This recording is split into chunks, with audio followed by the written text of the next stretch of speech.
The next thing that Rambam says, after he finishes the details of the existence of planets and of worlds and so on, he says the next thing you need to know is that God communicates. He speaks to the prophets. Not only one time at Mount Sinai, but throughout all of history, God communicates.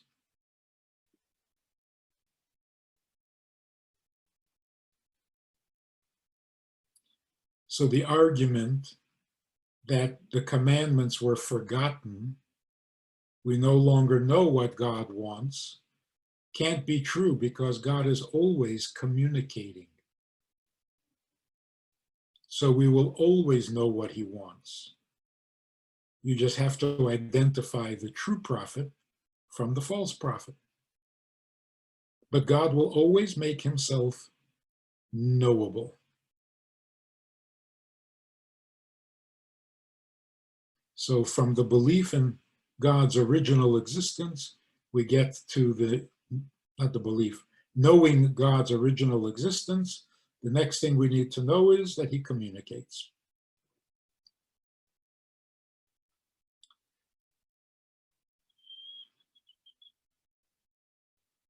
You could say the rest is commentary.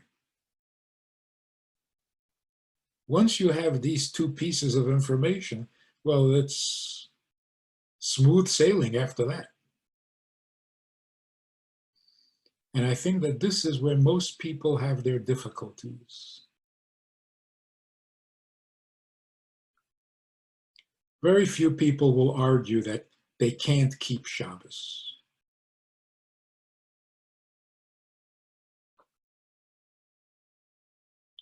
The problem that most people have is, wait a minute, what do you mean Shabbos? Who said? Where is this coming from? Yeah, in the desert they had to keep Shabbos, but not today. Today you turn on the light just by flicking a switch. It's not labor. So it used to be, but no longer. This is where most people have a problem. They have a problem with knowing God and being sure that he communicates.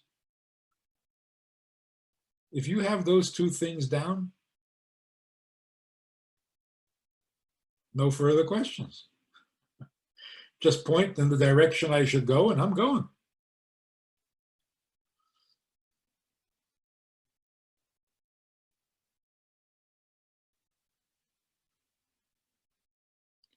Now, the Hasidus taps into the more romantic aspect of it.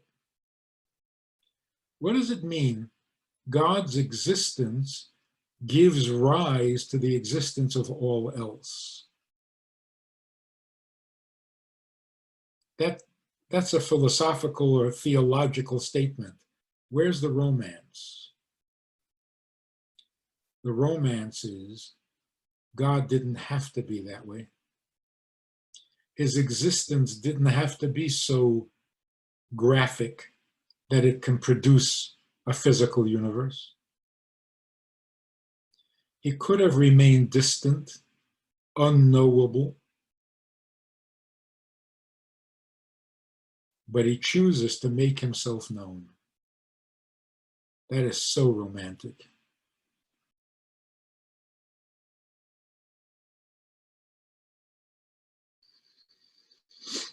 God communicates. Sounds like a technical piece of information. How do I know what God wants? He communicates. Communication is personal. Communication means make yourself understood. Now, obviously, God could make people intuitively know what he wants, and then he doesn't have to communicate.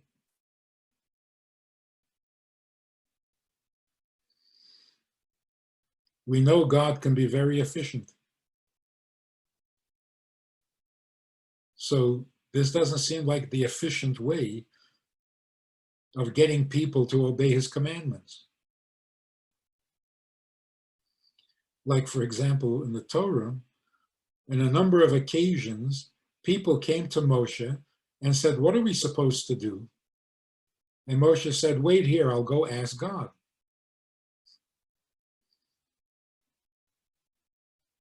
That's not efficient. Why didn't God just make Moshe know everything? Why does he have to keep going back to God and communicate?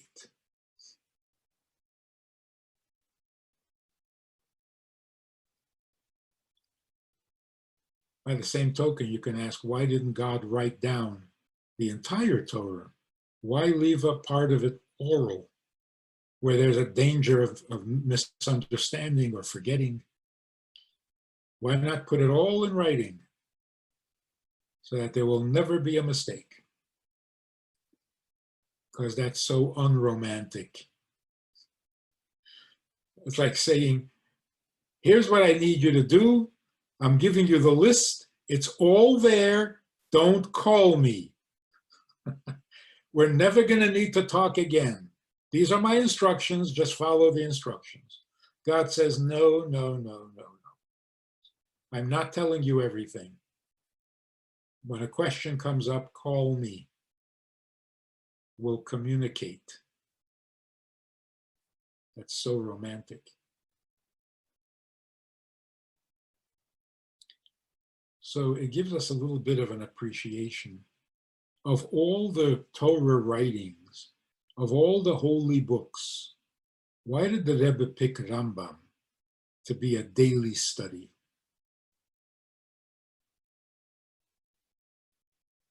This explains it a little bit.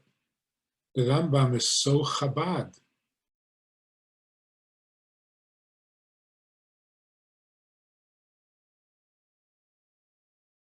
It's just that back in the days of the Rambam, the romantic part was not meant to be revealed. It was like God waited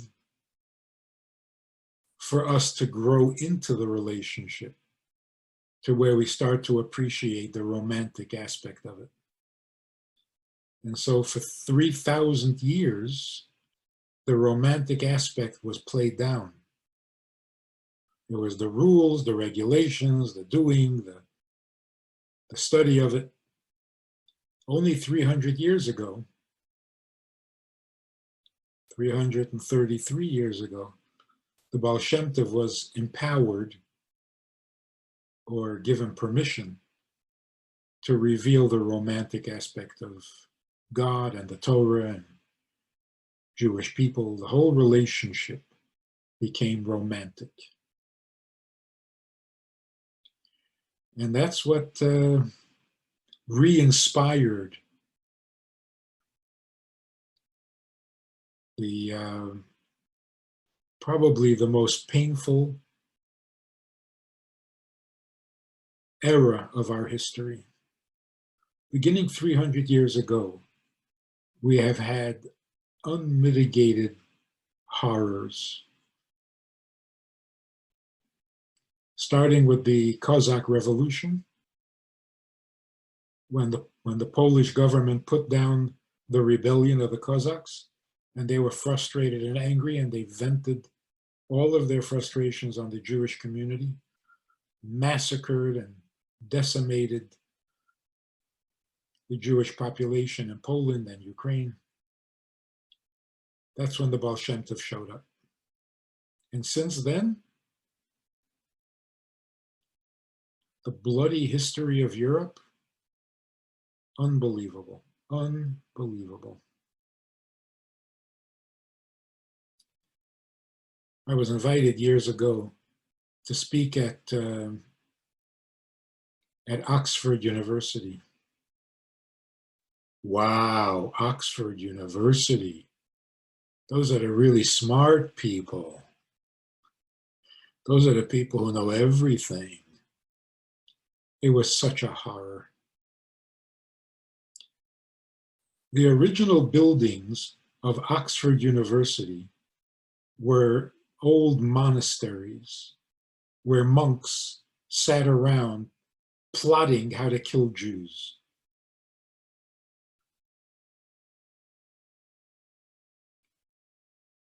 The history is just horrible. On one of the main streets in the city of Oxford, there is a plaque on the wall that said, "This is the site of the pogrom that killed whatever number of Jews because there was a church procession and a Jew ran across the street."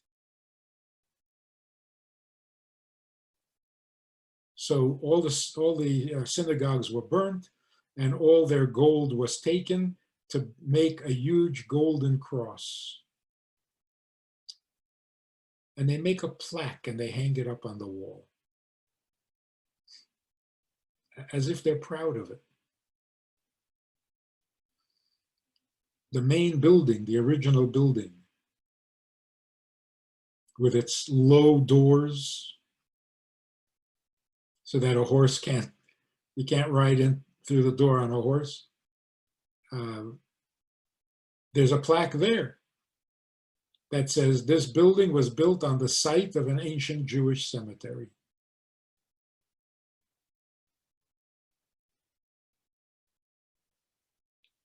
There's a street called Jew Street.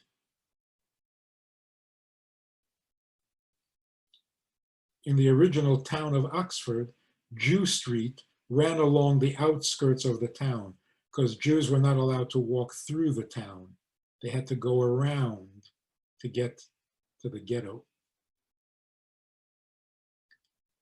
And the city is called Oxford because there was a spot there in the river where the oxen can walk across. So when the Jews had to go for water, they had to go around on Jew Street.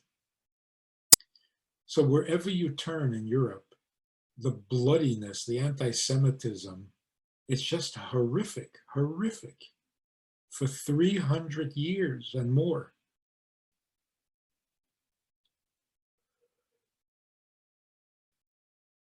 So it was probably the bloodiest, most miserable time in Jewish history.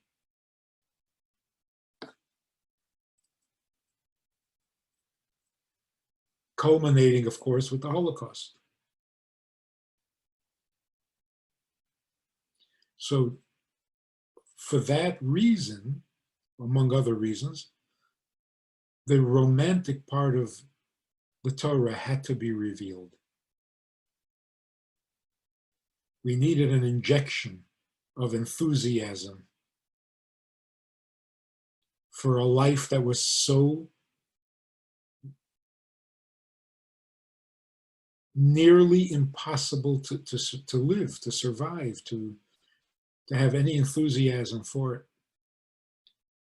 And it worked. It worked.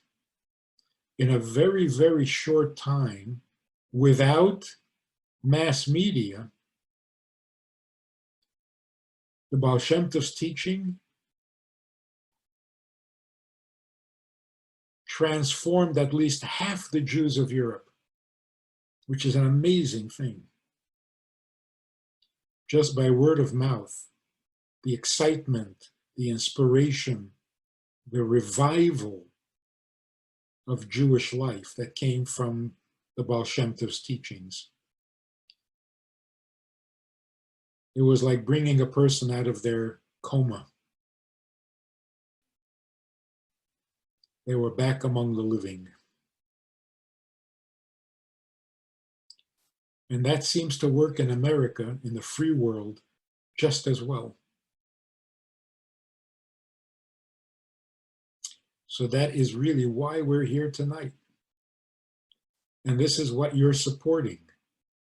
This is what you're enabling for more and more people to hear about the romantic side of God.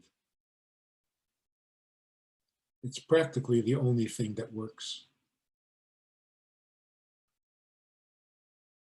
So when we say to know him, is to love him, that's literally true, because when you know him, you realize he is very romantic. He's not aloof, he's not distant, he's not cold, he's not. And the first thing we learn from him is that being perfect is not enough. That's an amazingly romantic notion. Being perfect is not enough.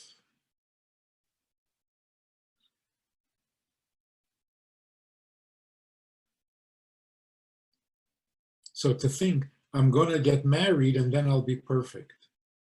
Yeah, and then once you're perfect, then what? Oh, then I'm perfect. Perfect is not enough. So rather than get married and then you'll be perfect, first be perfect, then get married. Because perfect is not enough. In addition to being perfect, you also have to be romantic. And romantic means perfect is not enough. I need you.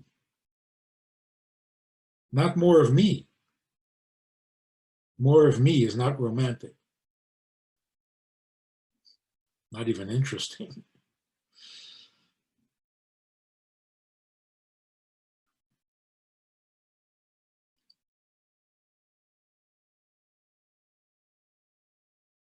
So it turns out that if we understand God properly, the whole act of creation, the very fact that he creates the world, is romantic.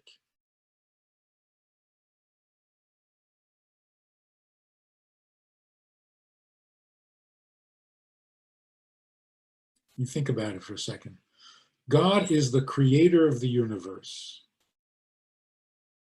Did you ever suspect that that was a romantic statement? It sounds so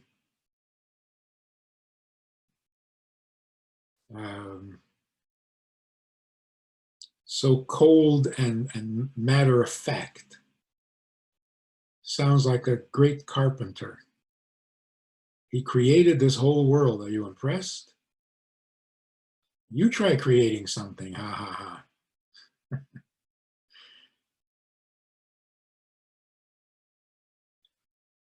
Wasn't until recently that we came to appreciate that there is something romantic about creating the world.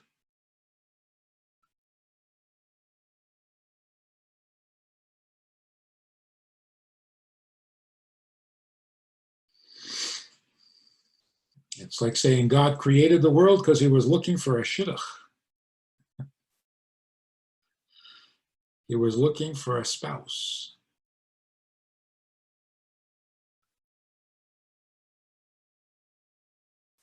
Sometimes you have to travel the whole world before you find your soulmate. God had to create the whole world to find a soulmate.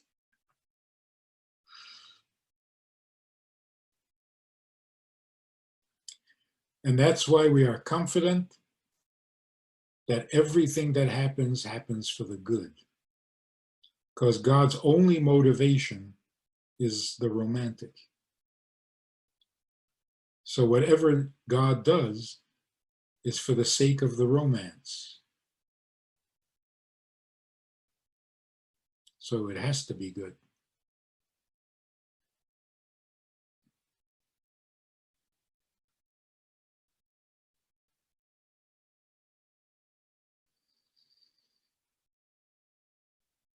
If you can, Rambam is available in English.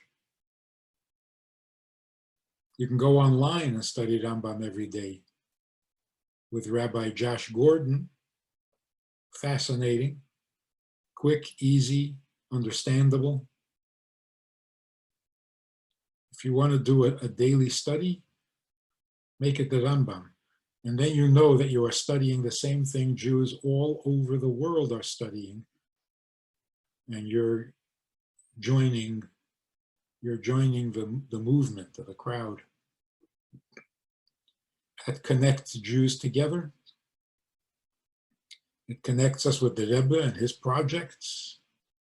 And it connects us with the Rambam, who is the guide to the perplexed.